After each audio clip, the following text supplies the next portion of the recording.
हाँ हाँ, अब आइए पहलवान जी, इधर ही आ जाइए।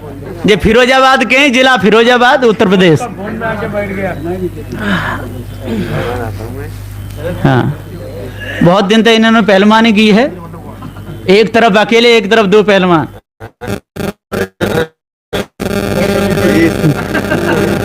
हाँ,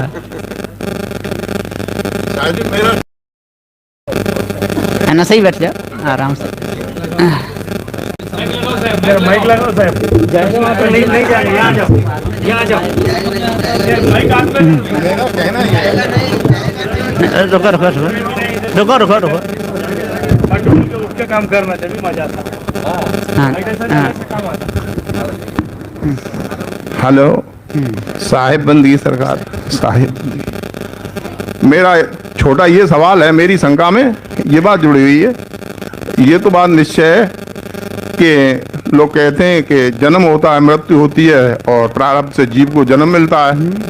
जो बीच का मार्ग है, जीव का शरीर छोड़ने के बाद स्थान क्या है और किस मार्ग से अपनी जगह पकड़ता है जब संसार में उपस्थिति होती है? जीव की दो गति है जी, एक बद्ध और एक ना यार, जो उसके कर्म हुए सच से निकलने के बाद उसकी जगह क्या होती है और दूसरा मार्ग उसे मिलता है संसार में परिचय देने का, वो रास्ता क्या? वही तो हम बता रहे हैं कि जहां से आप शरीर छोड़ोगे, जी जी, तो जैसे आपके संस्कार होंगे और जिस खानी के प्रबल होंगे वहीं जाना पड़ेगा, और जगह दूसरी कहीं है नहीं, ये मुक्त या बद्ध। बात तो ठीक है, मैं सहमत भी हूँ, पर इतना और है बीच में गैप होता नहीं है। गैप क्या होगा? जैसे माता पिता के पास में जाएगा, है ना, जैसे आपको गाड़ी नहीं आएगी तब तो स्टेशन पर रहना पड़ेगा, गाड़ी आएगी बैठ जाओगे, तो पिता के पास में जाता है पहले जीव। अब सीधा अपने सहमति की तरफ है मन। साहिब जी बहुत देव की जय।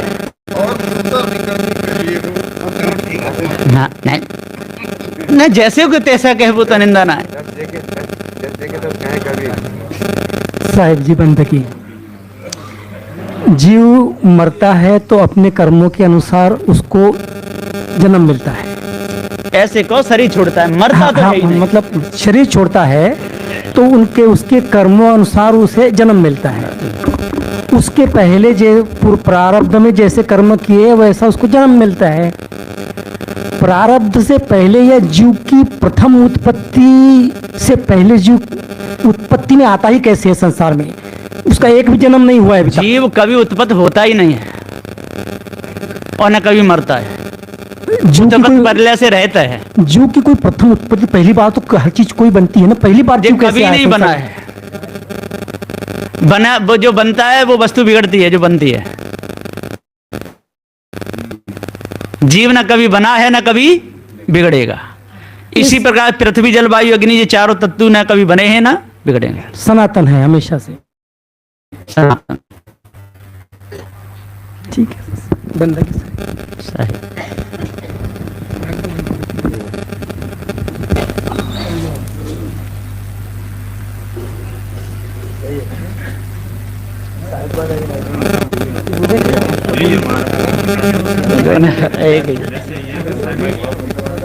शरीर तो माता पिता बनाते हैं, मगर जीव को कौन बनाता है? हाँ, शरीर तो माता पिता बनाते हैं मगर जीव को कौन बनाता है? शरीर को भी माता पिता कैसे बनाएंगे? वो तो उनके द्वारा है ना, वो तो वासना है, तो ये तो चार तत्व इकट्ठे होते हैं। हाँ। शरीर उसमें चेतन जीव अध्यास आ जाता है।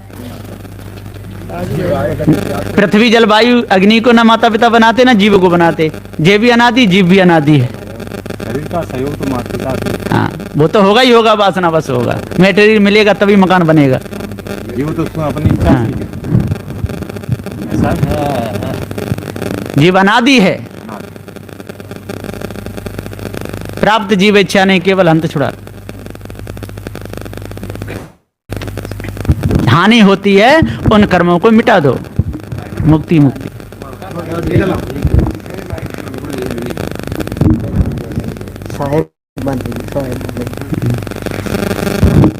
साहेब, कबीर जी ने कौन सा ध्यान सिखाया? बोध ध्यान से है, 108 सिस्टम से, उसमें सही और कबीर ने कौन सा मार्ग बताया, वो बताइए। सदगुरु श्री कबीर साहब का त्याग मार्ग है ना, वैराग मार्ग है। निर्दोष और निर्वैर, निर्दोष जो निर्दोष होगा वो निर्वैर होगा, और निर्वैर होगा वो निर्दोष होगा। और सही, सदगुरु श्री कबीर साहब ने सही बोलते थे, झूठ नहीं बोलते थे, है ना। और सही बोलना कोई निंदा नहीं है।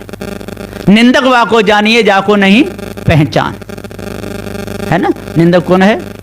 जाको पहचान है, कुछ और कहे कुछ और है, यह निंदक शहदान है। कुछ और कहे वो निंदक है, और जैसी की तैसी कहे वो निंदक नहीं है। तो सदगुरु श्री कबीर साहब ने दोनों जाल परखा दिए, खानी और बानी। इन दोनों जालों को त्याग देगा वो कहीं रहे। तेरा बैरी कोई नहीं, तेरा बैरी फैल, अपना पैर संभाल रहे कर गरी गरी की सैर। ठीक, ठीक, बैठिए सर आप। ध्यान के बाद हाँ, कौन सा ध्यान? ध्यान का मतलब होता है, एक तो बाहर जैसे कोई चीज आप खाते पीते हैं उसका ध्यान रखते हैं, यदि आपको कहीं जाना है उसका ध्यान रखते हैं, तो इसमें तो बंधन ही बंधन है। और मुक्त होने के लिए ध्यानम निर्विषय मन, है ना। संसार खानी बानी दोनों जालों से उपराम होने के लिए क्या है? सत्संग, भक्ति, विचार, है ना। संत गुरुजनों के सत्संग में आना, और जैसा संत निर्णय दें, पार की संत निर्णय में आ जा, ठीक, गलत नहीं कि कोई कह दे वही मान लो, और उसको धारण करके हम सर्व बंधनों से छूटने का अभ्यास करें, ये ध्यान है। कहीं ध्यान टिकाना नहीं, नाक पे या श्वासा पे, कहीं बस टिकाते हैं, कहीं पर। सदगुरु श्री कबीर साहब ने सारे खूंटे उखाड़ दिए।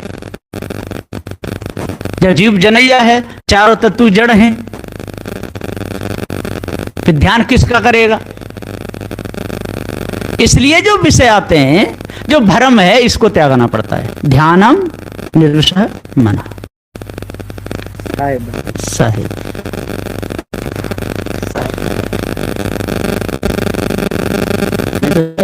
सो गए।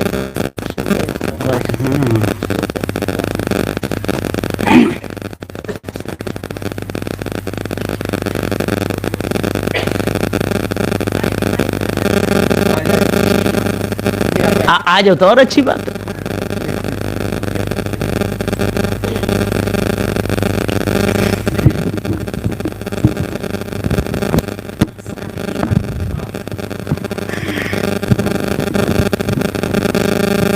एक पद में आता है साहिब जी, कर्ता कर्म से न्यारा संतो, कर्ता कर्म से न्यारा।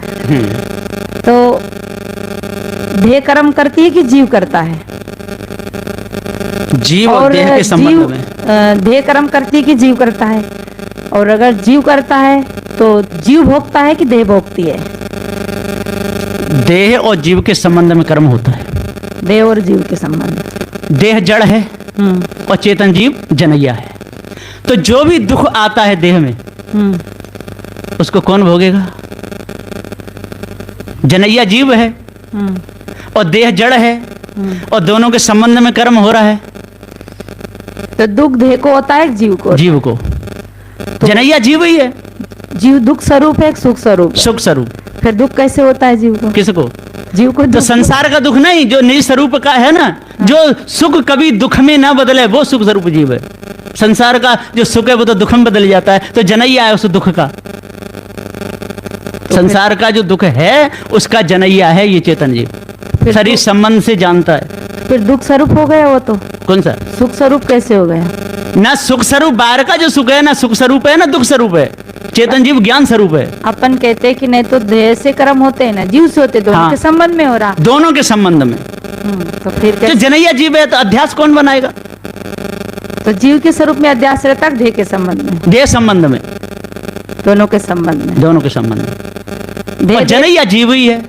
देह में भी संस्कार नहीं रहेगा और जीव जीव में भी संस्कार नहीं रहेगा, हाँ, तो देह तो छूट जाती है। देह छूट जाती है तो देह में नहीं रहेगा, और जीव छूट गया तो जीव के साथ में जो भी कर्म करता है तो सूक्ष्म शरीर रहता है, जीव के स्वरूप में नहीं, जीव के साथ में रहता है। जैसे पैसा कोई कमाता है तो जेब में रहता है, तो जेब भी नहीं रहती ना साहब हाँ, जी, तो इसी प्रकार सूक्ष्म शरीर है जेब भी नहीं रहती तो फिर पैसे कैसे रहेगा? जेब और जब वासना मिट जाएगी, हम्म, है ना, चुप रहो, बात नहीं करना, जब वासना मिटेगी, है ना, तो स्थूल और सूक्ष्म दोनों ही छूट जाएंगे, तो जेब भी नहीं रहेगी ना, उसमें कर्म रहेंगे, मतलब दोनों के संबंध में रहता है, दोनों के संबंध में। मानना पड़ेगा इसको, नहीं तो नहीं बनेगा। नहीं तो नहीं बनेगा। अगर नहीं मानेंगे कि और अध्यास मिटे तो दोनों छूट जाएंगे, जेब भी छूट जाएगी, अध्यास भी छूट जाएंगे। तो अध्यास जीव में रहता है, देह में तो नहीं रहता ना अध्यास। देह में ही रहता है, जीव में भी नहीं रहता ना, अलग अलग हो जाए तो दोनों में नहीं है। और जब संस्कार जीव जाएगा तो उसके साथ में, जैसे जेब में अभी मैंने बताया ना, जैसे सूक्ष्म शरीर रहता है। और अभी वर्तमान में यदि विषय वासना भ्रम के संस्कार हैं, इनको पार की संतोष से निर्णय करके यदि त्याग देगा तो शरीर छूटेगा, तो त्यागा तो कौन हुआ? वो जीवन मुक्त। और जब शरीर छूटेगा तो विदेह मुक्त, उस समय स्थूल और सूक्ष्म दोनों ही छूट जाएं। मतलब इसका निर्णय ये हुआ कि देह और चेतन के संबंध में कर्म हो रहा है, इसीलिए उसका संस्कार मतलब फिर शरीर तो छूट और जाता दोनों के संबंध में ही इनको छोड़ सकता है।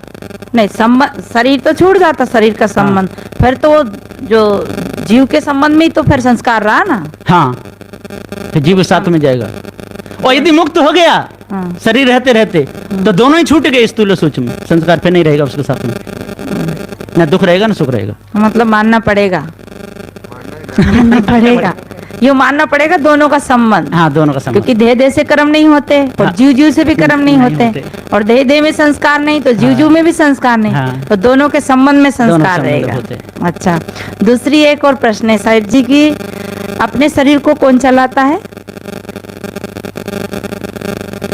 ये भौतिक संसार है कि ना, अनादि है कि नहीं, वो संसार की नहीं पूछ रही मैं, अपने सुनो शरीर। पहले, हाँ। शरीर है कि नहीं, ये हाँ जो भौतिक है कि नहीं, हाँ, पृथ्वी जल वायु अग्नि से ये बना हुआ है, तो जीव को कौन चलाएगा? जीव चलाएगा।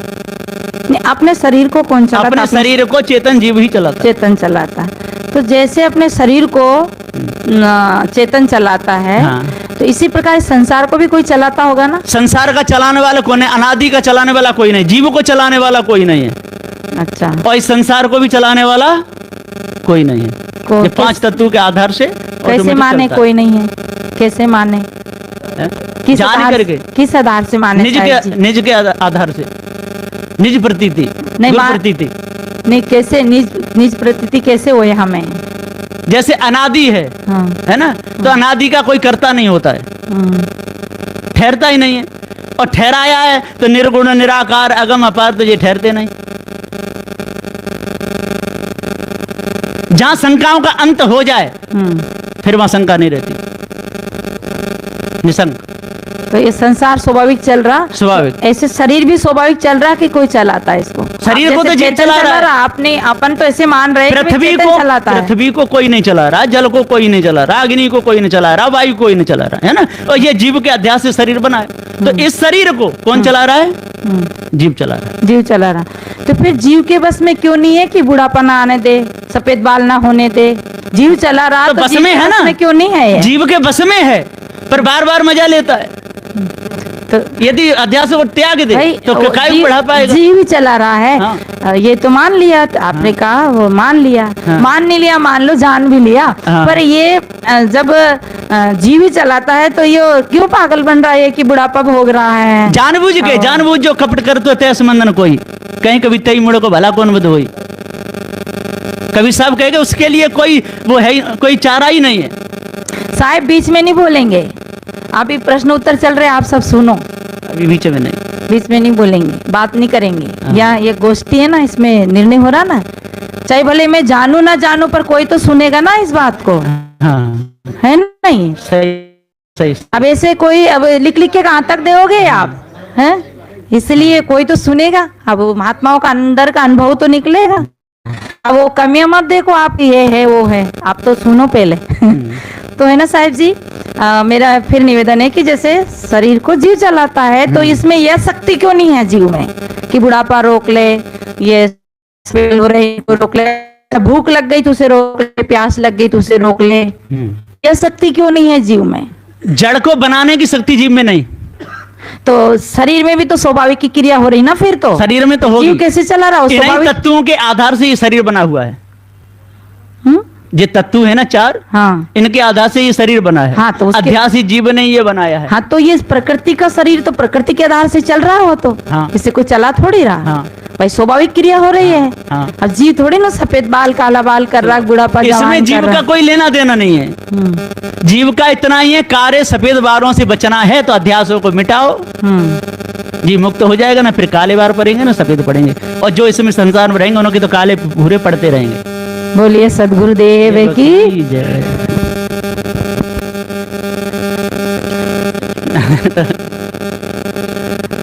आप सब मौन बैठे हैं तो कुछ तो जय।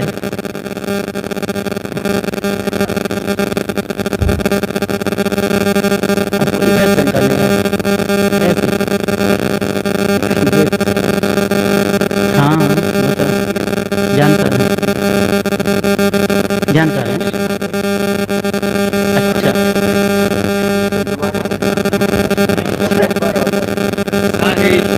साहिब। माइक माइक पकड़ो। हाँ।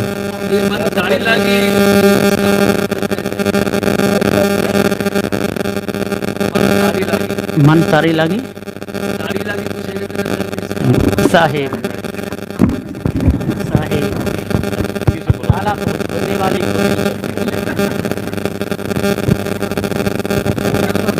हाँ भजन में सुना था। आगे पीछे का पद बताइए।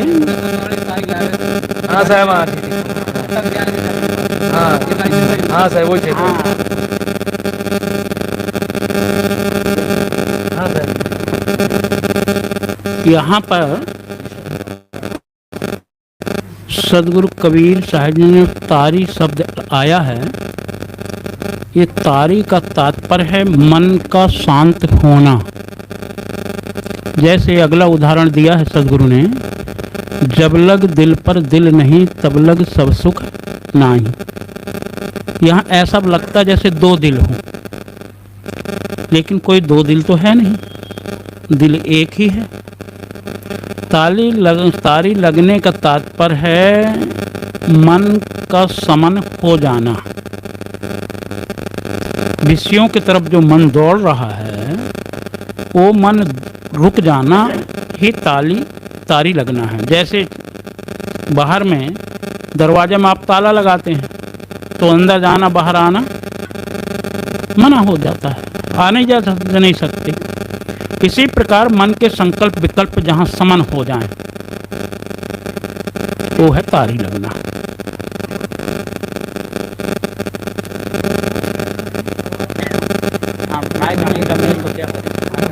हाँ हुआ।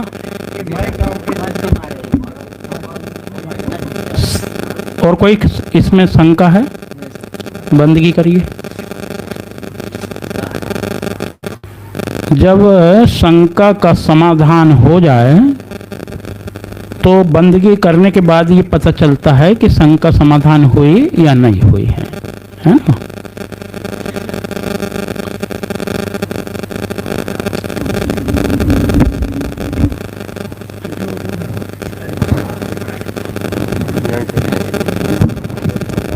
अभी तक ज्योति साहब ने जो प्रश्न पूछा और विवरण दो साहब जी।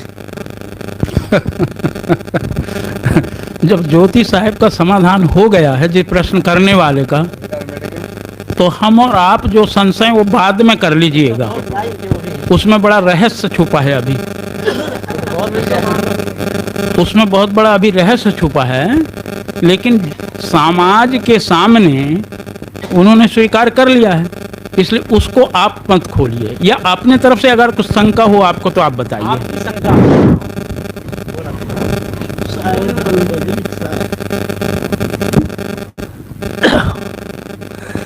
आज तो मैं 2 साल से यहाँ प्रश्न रख रहा हूँ, तो आज मुझे कुछ मिल रहा है। फिर मैं एक छोटा सा और प्रश्न रखना चाहता हूँ। गुरुदेव लोग कुछ कहते हैं, परंतु मेरा विचार से आनंद मिलता है मिलने के लिए। फिर मेरा ये प्रश्न है, कलकत्ता, बॉम्बे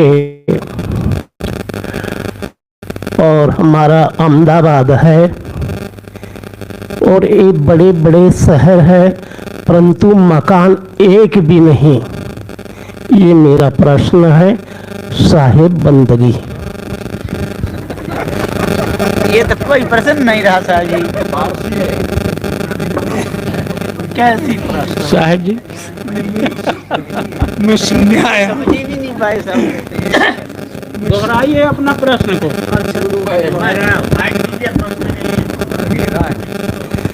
मेरा प्रश्न ये है कि कलकत्ता, बॉम्बे और हमारा अहमदाबाद है, बुरहानपुर है, इतना बड़ा शहर में एक भी मकान नहीं। ये मेरा प्रश्न है।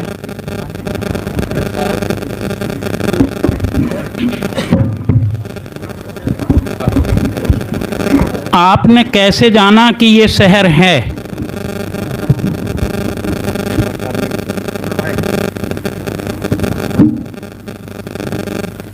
किस आधार पर आपने जाना कि बॉम्बे शहर है, दिल्ली शहर है, अहमदाबाद शहर है, बुरहानपुर शहर है? किस आधार पर जाना है आपने?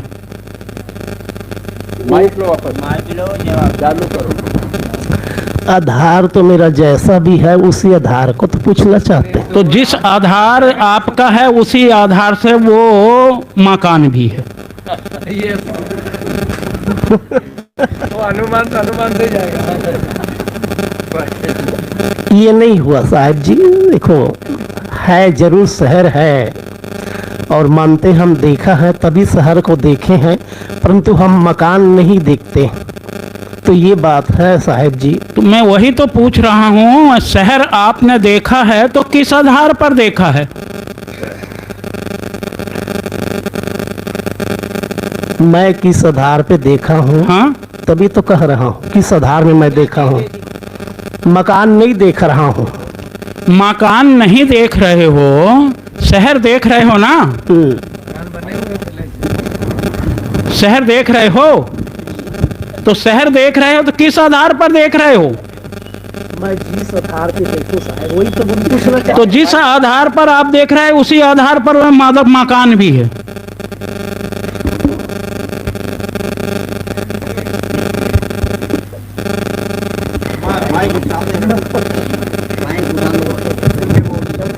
चलो चलो ठीक। बोले सदगुरु कबीर साहेब की। मैं इस आधार पे देखा हूँ, बड़े बड़े शहर सब दिखाई पड़ता है, परंतु नक्शा के माध्यम से मैं देखा हूँ कि नक्शा में उनका बड़े बड़े शहर का कोई मकान नहीं दिखता है, नक्शा दिखता है। नक्शा यदि दिखा है तो बिना नक्शा के मकान भी नहीं बनता है। नक्शा है तो मकान हो गया। वो बात तो आप जो बोल रहे हैं साहब, बात सही है, परंतु हम देखते अपने विचार से। जहाँ सही है वहाँ परंतु किंतु लेकिन कोई हो ही नहीं सकता है।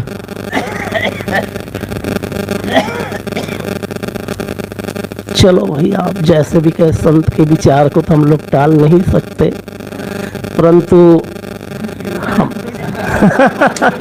नहीं नहीं नहीं नहीं हम इस माध्यम से देखे हैं साहेब जी, तभी कह रहे हैं नक्शा के माध्यम से। नक्शा बताते हैं परंतु ये शहर है करके, और नक्शा में मकान नहीं देखे। यदि आप अपनी बुद्धि को ठीक कर लें तो सब दिख जाएगा। चलो ठीक है साहब।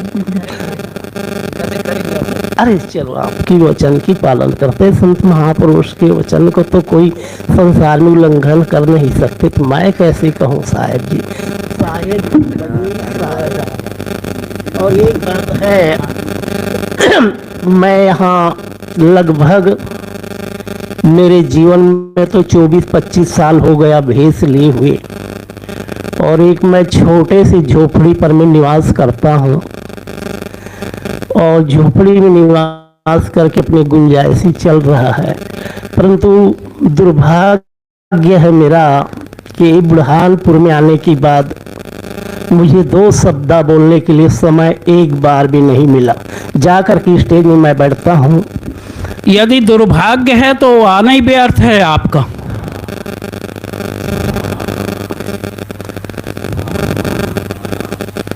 और दुर्भाग्य की जगह पर व्यक्ति को कभी जाना ही नहीं चाहिए जहाँ वही दुर्भाग्य तो हो। बात है साहब जी, जो बोल रहे हैं वही बात है।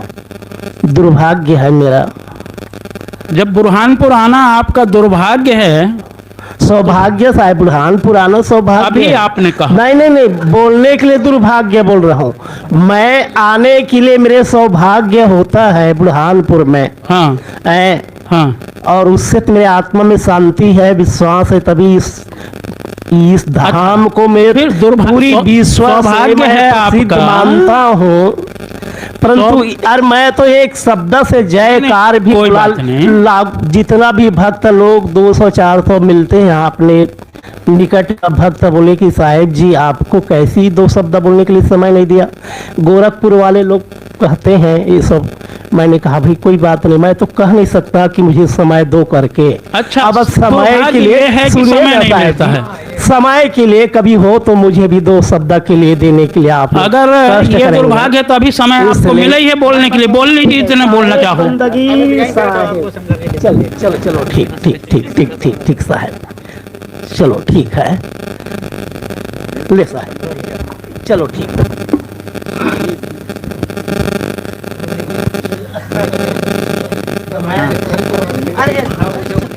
माइक से बोलिए। हाँ, बोले सदगुरुदेव की, सदगुरु महान साहेब की, सदगुरु पूरन साहेब की, सदगुरु राम स्वरूप साहेब की, संत समाज की साहेब की। अभी मुझे नहीं बोलना चाहिए, मैं पहले साहब से प्रश्न कर चुका हूँ, मगर जो ये घर की बात आ गई कि सारा शहर दिखता है मगर घर नहीं दिखता है, तो ये है घर जब दिखेगा भूल मिटे जबे गुरु मिले पारखी और पारख दे लखाई और कहें कबीर भूल की औषधि परख सबकी भाई। इसलिए आपने अभी तक किसी भेदी गुरु से हो सकते नहीं मिले हो, वो भेद वही बताएंगे इस घर का।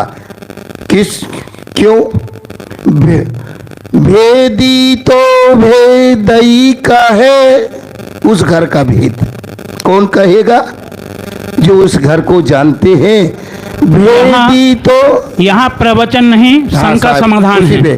तो ये जो है, पहले सुनिए बात को, प्रश्न करिए, यदि प्रश्न है उत्तर लीजिए। साहब मैं वही कहना चाहता हूँ, शंका समाधान 60 में होती है, 60 में आप या तो प्रश्न रखिए।